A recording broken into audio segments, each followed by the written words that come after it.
Explicação da verdade sobre Israel e Palestina por um ex-ministro cristão sionista. Agora que encontrei a verdade, só espero corrigir meus erros se estiver ensinando coisas erradas. A imagem real da Palestina interpretada a partir do mapa. Que mapa você acha que é? Esta é a Palestina. Geralmente pensa-se que é esta área verde. No entanto, este não é realmente o caso. E de facto, a área onde a autonomia real é permitida é a área denominada A, que representa apenas 18% da área total. Com exceção dessa área, Israel tem controle sobre o resto da área onde o exército e a polícia israelitas têm livre acesso. Assentamentos israelenses e estradas exclusivas destroem a Palestina. Por que a Palestina é destruída assim? Isto ocorre porque os assentamentos israelenses estão espalhados dessa forma.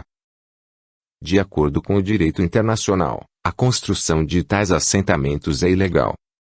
No entanto, Israel promove isto como uma política nacional. E como resultado do desenho de fronteiras para evitar estradas exclusivas, a Palestina tornou-se assim. Estas estruturas distorcidas são uma manifestação das intenções maliciosas de Israel. Mesmo que a terra seja dividida, os recursos hídricos pertencem a Israel, por isso a Palestina não pode desenvolver agricultura. Devido às restrições de movimento, o desenvolvimento industrial é severamente restringido. Além disso, fora desta estreita área A, existem numerosos locais cujos terrenos, edifícios e propriedades podem ser confiscados por motivos injustos. Essa exploração de recursos é geralmente desencadeada por algum tipo de conflito, e os colonos que têm consciência disso muitas vezes provocam-no de várias maneiras porque sabem que estão bem protegidos pela força militar. Há uma razão para não alcançar a independência palestina. Talvez você já tenha ouvido falar que a Palestina rejeita a sua independência, embora Israel tente muitas vezes permitir a independência palestina. Contudo, não é culpa da Palestina. Eles não podem concordar por causa de tal situação. Vistas estranhas em Jerusalém Oriental. Vejam esta forma estranha e complexa dos territórios palestinianos espalhados por Jerusalém Oriental. Por que isso tem uma forma tão antinatural? Mesmo que alguém que odeia tomate cortasse a pizza, o formato ficaria melhor. Agora deixe-me explicar como esse lugar realmente fica com esse formato, olhando a foto daquele lugar. A foto desse lugar é essa. Aplicando os limites a ele. Você pode ver como isso não é natural. A razão pela qual uma forma tão antinatural é criada é porque existe uma lei que permite a Israel explorar a terra da Palestina. As suas terras estão a ser saqueadas por outras razões irracionais e ilegalizadas. A raiz do problema não é a terra, mas como tratar as pessoas. Qual é o problema entre Israel e a Palestina? Dizem que é um conflito por terra, mas na realidade não é bem assim. Se Israel quisesse simplesmente possuir a terra depois de vencer a guerra, o problema poderia não ter sido tão grande. Originalmente não era suposto que fosse assim, mas pelo menos até por volta da época da fundação de Israel, a sociedade internacional tolerava que se um país ganhasse uma guerra, poderia ocupar essa terra e torná-la o seu próprio território. Então, desta vez, não vou falar sobre o que é bom ou ruim. E esse não é o meu ponto. Para resumir a origem do problema, a política de Israel é que eles querem a terra, mas não o povo. Normalmente quando um país conquista outro país, os habitantes dessa terra obtêm a cidadania do país conquistador. Porém, existe uma forma de conquista que não confere cidadania ao povo conquistado, que se chama colonização e que hoje não é aprovada pela sociedade internacional. Na Guerra dos 6 Dias de 1967, Israel conquistou a Cisjordânia. Mas havia uma forte opinião pública dentro de Israel de que o deveriam devolver a Cisjordânia à Jordânia.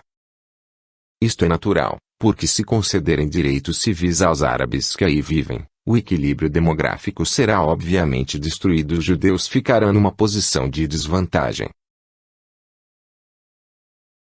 Conquistando a terra com o truque incrível. No entanto, Israel superou este problema com um truque surpreendente, que é não devolver a terra, nem dar cidadania, nem chamar este lugar de sua colônia, e continuar a ocupar esta terra. Há uma razão para a resolução da ONU, que parece tendenciosa. Os pró-Israel são frequentemente ouvidos queixando-se de que a resolução da ONU é tendenciosa e favorece a Palestina. No entanto, é porque eles não veem o quadro completo. A razão para tal mal-entendido é a falta de compreensão de que Israel viola o direito internacional fundamental e de que houve uma resolução da ONU sobre as consequências disso. Há liberdade para pensar que a terra pertence a Israel porque Israel venceu a Guerra dos 6 Dias em 1967. Há também liberdade para acreditar que a terra pertence a Israel porque Deus prometeu essa terra na Bíblia. Contudo, aqueles que estão contra Israel não estão nessa posição porque não conhecem a Bíblia ou porque são antissemitas. Eles assumem a posição de acordo com o senso comum do direito internacional. Insistirei mais uma vez porque é importante que a questão central do problema entre Israel e a Palestina não esteja na terra ou na religião. Pelo contrário, e a questão de como tratar as pessoas da terra. A crença básica de que Israel é uma nação para os judeus tende a perturbar o julgamento justo e a fazê-los executar uma política tão desumana que nunca imaginariam ou aplicariam em situações normais. Israel afirma que o atual estado de ocupação da Cisjordânia é inevitável por razões de segurança nacional. Porque existem inimigos nos países vizinhos, Israel tornar-se-á extremamente estreito e sempre difícil defender o país se desistirem desta terra. E dizem que as pessoas que vivem naquela terra guardam rancor de Israel, por isso Israel não pode aceitá-los como cidadãos. Contudo, por outro lado, enquanto esta situação instável continuar, Israel será capaz de manter o seu estatuto atual indefinidamente. A solução de dois estados, na qual a Palestina não é completamente independente, também é conveniente para Israel. Dessa forma, eles não precisam se preocupar com a vida do povo palestino e a ONU cuida dos refugiados. Israel está à espera que a memória dos males cometidos por Israel na sua fundação desapareça dos povos do mundo com o passar do tempo. E de fato, isso está acontecendo. Portanto, para saber o que realmente precisamos de fazer, precisamos de olhar para trás, para antes da fundação do país em 1948. Os falsos mitos sobre a independência de Israel em 1948. Você pode ter ouvido o seguinte. 1. Até o final do século XIX quase ninguém vivia na terra da Palestina e ela era deserta ou pantanosa. Os judeus que ali se estabeleceram transformaram-no em terras agrícolas. 2. Israel tentou fundar a nação em paz de acordo com o território determinado pela resolução da ONU, mas os árabes se opuseram. 3. Israel queria fundar uma nação democrática onde todos os grupos étnicos coexistissem e tentou impedir a saída dos árabes, mas eles partiram sozinhos. 4. Imediatamente após a declaração de independência, os exércitos árabes atacaram Israel de 4 direções ao mesmo tempo. É por isso que a guerra de independência eclodiu. 5. Os judeus venceram milagrosamente a guerra, embora não tivessem exército suficiente. No entanto, todas essas coisas eram falsas. A terra palestina que tem sido uma área agrícola ao longo da história. Em terras palestinianas, o significado da palavra Palestina é o lugar que inclui tanto Israel como a Palestina dos tempos modernos. Até 1948, aquele local histórico era chamado assim. No início do século XX, era uma área agrícola chamada Palestina e um oceano de trigo. Desta forma, existiram muitas áreas agrícolas de outrora, com exceção das montanhas e zonas desérticas do sul. Portanto, havia muitas cidades e aldeias. Os árabes viviam naquela terra antes. Na propaganda de Israel está a seguinte afirmação: foram os árabes que vieram das áreas vizinhas para entrar na Palestina porque os judeus começaram a viver lá e houve prosperidade econômica.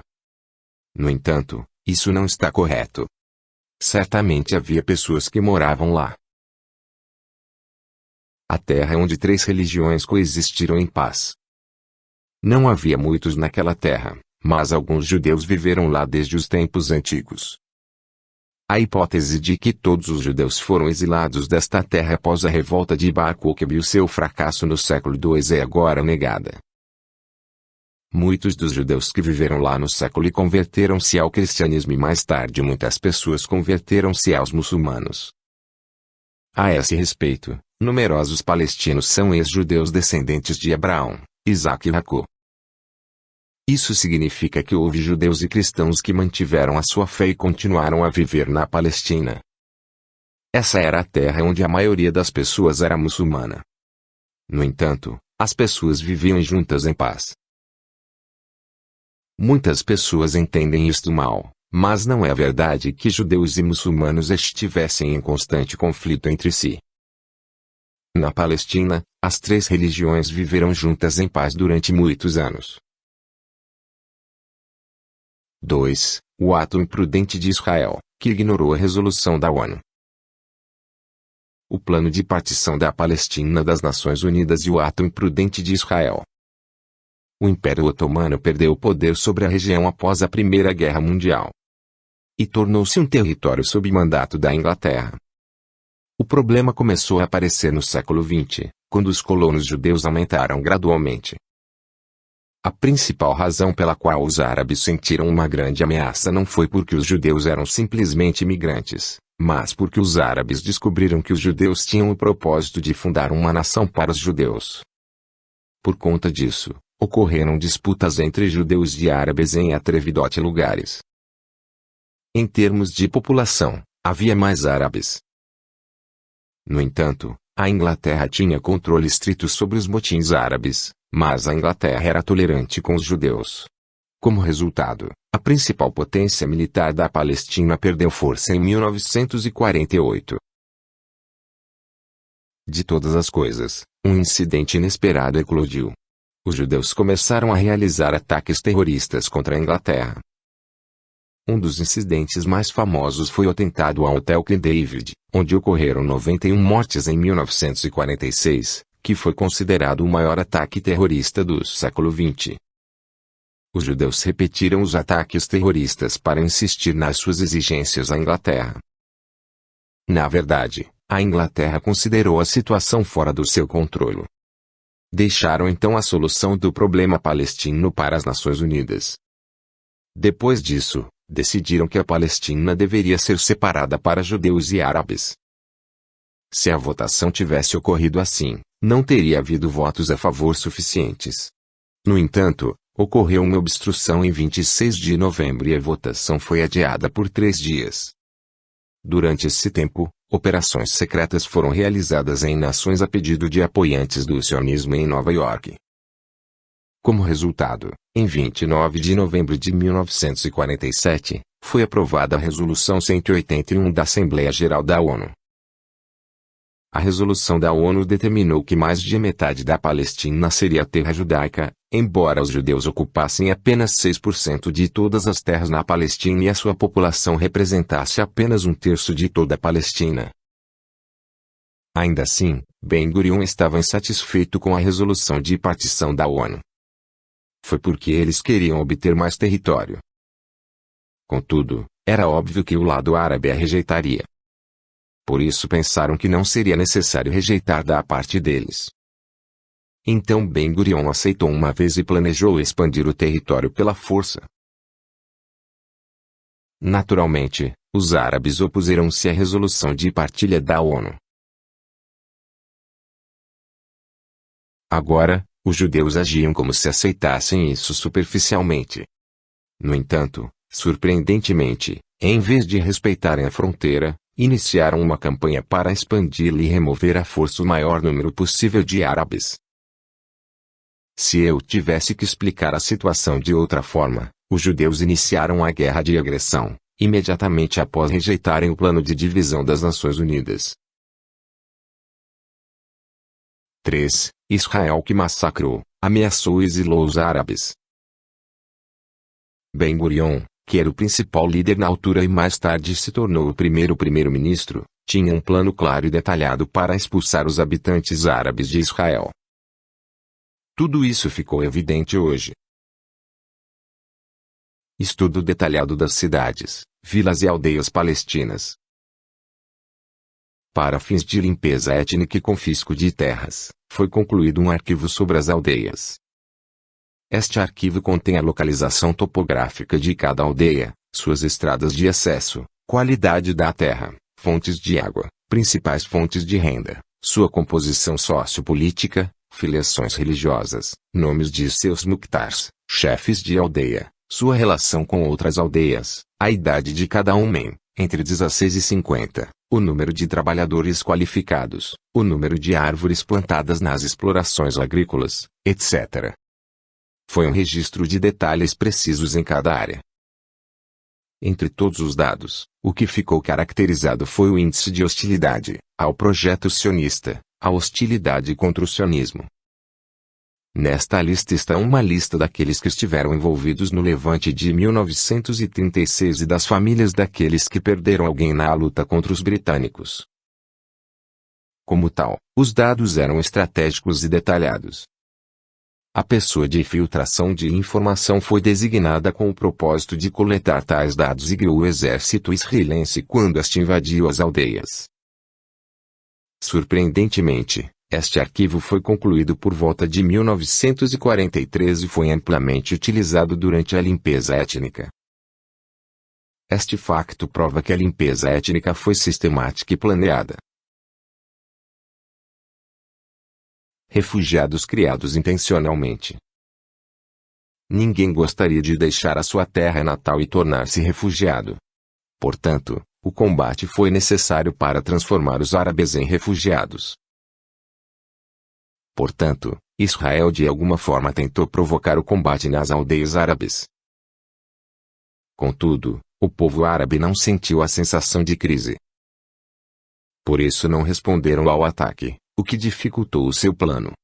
Ben-Gurion, que ficou tão irritado porque as coisas não correram como esperava, mudou o plano para uma operação mais agressiva a partir de 10 de março de 1948. Isso é chamado de Plano da Lete, o quarto plano, que consiste em expulsar os árabes pela força, mesmo que eles não revidem. Os árabes foram expulsos de suas aldeias, vilas e cidades através de todo tipo de atos imprudentes, como violência, tortura e ameaças, ou mesmo jogando veneno em fontes de água. Tornaram-se refugiados no leste, norte e sul. Essa expulsão desumana é chamada de limpeza étnica. Cristãos pró-Israel que são indiferentes aos refugiados. Os pró-Israel são frios com os refugiados palestinianos porque pensam que é culpa deles não poderem regressar a casa. Eles pensam que os refugiados palestinianos partiram por sua própria escolha, apesar de Israel ter oferecido aos árabes para ficarem. Na verdade, eles acreditam que é uma crença de que os líderes árabes disseram aos árabes, que viviam na terra que deveria ser território de Israel, para procurarem refúgio temporário na Palestina até expulsarem completamente Israel desta terra. No entanto, isto é falso e esta crença é negada hoje. Contexto histórico. Naqueles dias na Palestina, nunca teriam escolhido tornar-se refugiados, abandonando as suas casas ou terras agrícolas e vivendo em condições desconfortáveis só porque os governantes tinham mudado. É porque naquela época eles não tinham consciência de pertencer a uma determinada nação ou nacionalidade, embora tivessem consciência do seu grupo étnico.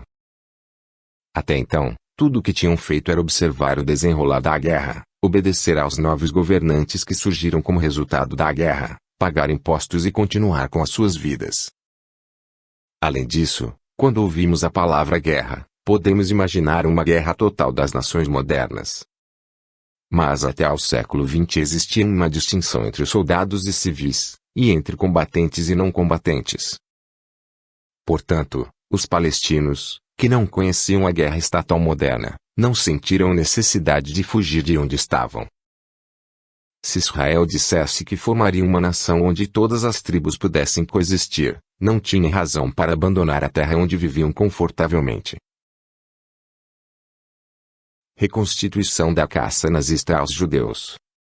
O exército israelense invadiu as casas dos árabes e ordenou que os residentes saíssem imediatamente, embora tentassem permanecer onde estavam.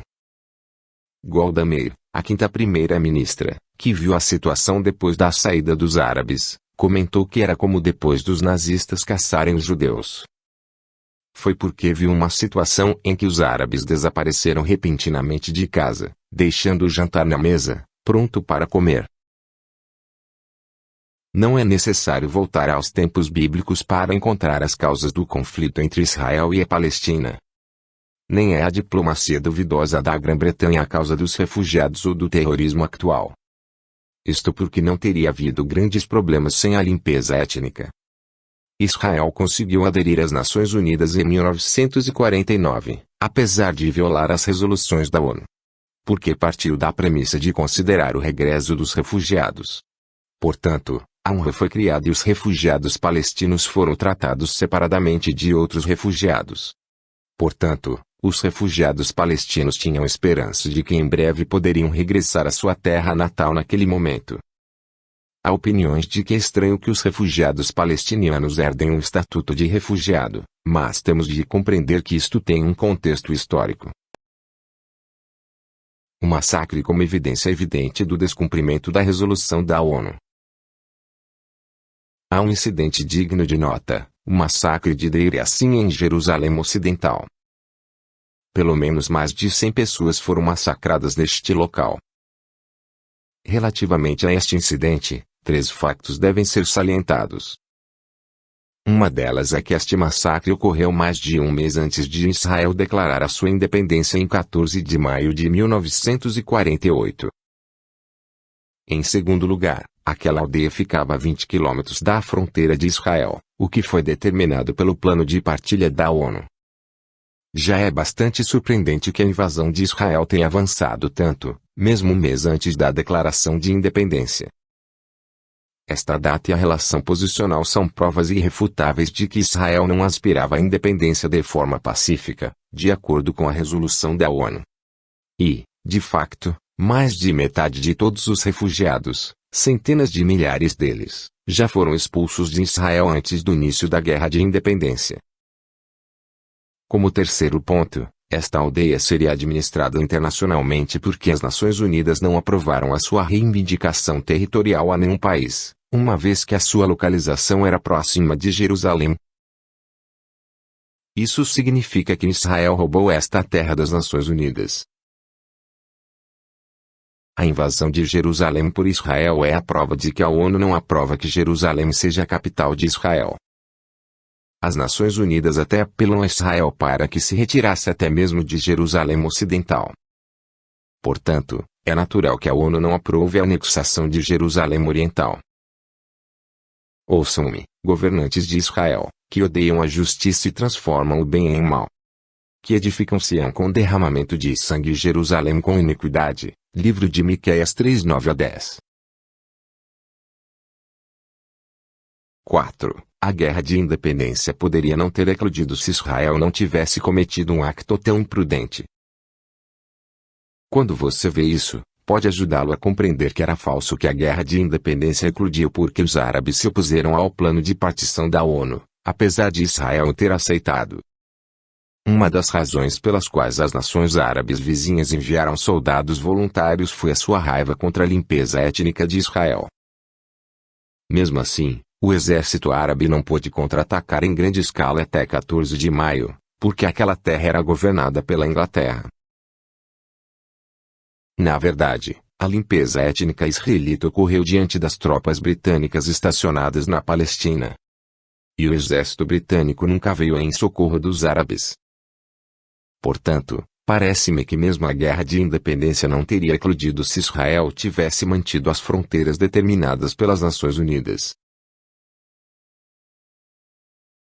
A batalha de Israel não foi tão dura como ouvimos.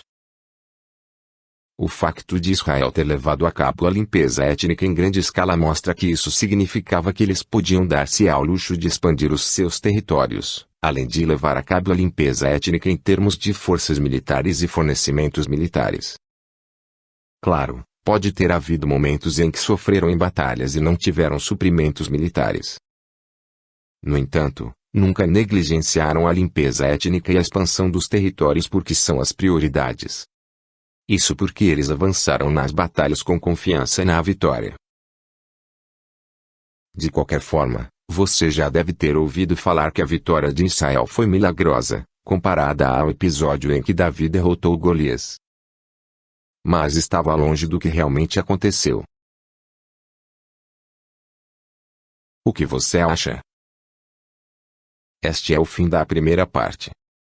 O que você acha depois de ouvir a mensagem até agora? Você pode ter sentido que é muito diferente do que ouviu. Você pode começar a sentir medo de saber a verdade ao mesmo tempo em que começa a perceber que o conteúdo deste vídeo está correto. Não temas. A perspectiva deste vídeo não é minoritária. Pela minha imaginação, cerca de 40% da população de Israel partilha esta ideia até certo ponto. E agora está se espalhando cada vez mais debaixo d'água. A base do número 40% é que 20% de toda a população são árabes, 10% são judeus ultra-ortodoxos e os restantes 10% são judeus sensatos, como ortodoxos, tradicionais e seculares. Aqueles que têm nacionalidade israelita, incluindo os árabes, não desejam necessariamente o colapso e o enfraquecimento de Israel. Portanto, eles não causam distúrbios. E podem não querer necessariamente a retirada da Cisjordânia, simplesmente porque conhecem os factos, por razões de segurança nacional. Pode haver muitas pessoas que pensam que não há nada a fazer em relação ao status quo. Portanto, pode não haver muitas pessoas realizando ações públicas. Mas isso não significa que o que aconteceu no passado desapareça. A propósito, você pode estar se perguntando sobre isso e fazendo perguntas. Os judeus ultra-ortodoxos compartilham a mesma perspectiva. Eles são considerados por muitas pessoas como judeus típicos, devido à sua aparência única, totalmente negra. Na verdade, são anti-sionistas, tradicionalmente falando. É claro que existem alguns judeus ultra-ortodoxos nessa posição e que favorecem a política governamental. Contudo, este é apenas um compromisso baseado na realidade, priorizando a melhoria do seu ambiente religioso. Alguns grupos vivem como comunidades inteiras em assentamentos. Isto é para criar um ambiente isolado do mundo secular. E eles dizem isso. Sionismo não é judaísmo. A razão original do nascimento de um grupo ultra-ortodoxo no século XVIII foi para resistir à secularização dos judeus. O sionismo judaico foi originalmente um movimento ateu. Também teve a aparência de um movimento socialista. Além disso, a Federação Sionista Alemã tinha uma relação com a Alemanha nazista. Isto foi chamado de Acordo de Évora, que foi assinado em 1933 como parte da estratégia da Alemanha para evitar sanções econômicas após a Primeira Guerra Mundial. E o relacionamento continuou até 1939. Portanto, tal movimento foi difícil de aceitar pelos judeus ultra-ortodoxos. Para eles, é uma blasfêmia contra Deus construir uma nação de Israel sem quaisquer meios, só porque Deus prometeu isso, o que é como Abraão dando à luz através da escrava Agar para obter um filho. Até agora tenho trabalhado como ministro do sionismo cristão para a construção de Israel. Embora Israel fosse uma nação secular, ele acreditava que a construção desta nação ajudaria a tornar o Israel espiritual completo no futuro. É por causa do seguinte versículo 1 Coríntios.15 2.44. O corpo natural é semeado, o corpo espiritual é ressuscitado. Portanto, não pensei que seria um problema sério para Israel ser fundado pela força humana. Onde está o apoio no Novo Testamento? Havia uma pergunta em minha mente. A maioria dos versículos citados na Bíblia eram do Antigo Testamento. Além disso, descobri que dificilmente consegui encontrar os versículos do Novo Testamento sobre a reconstrução da nação de Israel. Claro, não é que não existam, mas são muito poucos em comparação com o Antigo Testamento. O Novo Testamento é considerado uma luz de revelação sobre o Antigo Testamento. Por esta razão, embora as coisas sejam geralmente escritas de forma mais clara no Novo Testamento, há na verdade menos informações sobre a reconstrução de Israel. Portanto, parece desequilibrado. O Novo Testamento é bastante negativo em relação à Jerusalém moderna. Gálatas 4:23-26 diz: Mas o filho da escrava nasceu segundo a carne, e o filho da livre nasceu pela promessa. Isto é alegoricamente falando, já que essas mulheres são duas convênios, aquela que vem do Monte Sinai dando à luz filhos que serão escravos, ela é Agar. Agora, esta Agar é o Monte Sinai na Arábia. Agora, esta Agar é uma escrava que representa simbolicamente o Monte Sinai na Arábia e as coisas da carne. Vista que o Monte Sinai aparece como um símbolo da lei, pensei, à medida que a história se desenrolava, que Jerusalém seria mais tarde apresentada como um símbolo da promessa. Entretanto, não foi o caso. No capítulo 4 versículo 25, e corresponde à atual Jerusalém, já que está escravizada com seus filhos. Da perspectiva de Deus, a Jerusalém de hoje é o Monte Sinai uma escrava. Portanto, é um erro ficar muito obcecado com a Jerusalém terrena e com a nação terrena de Israel.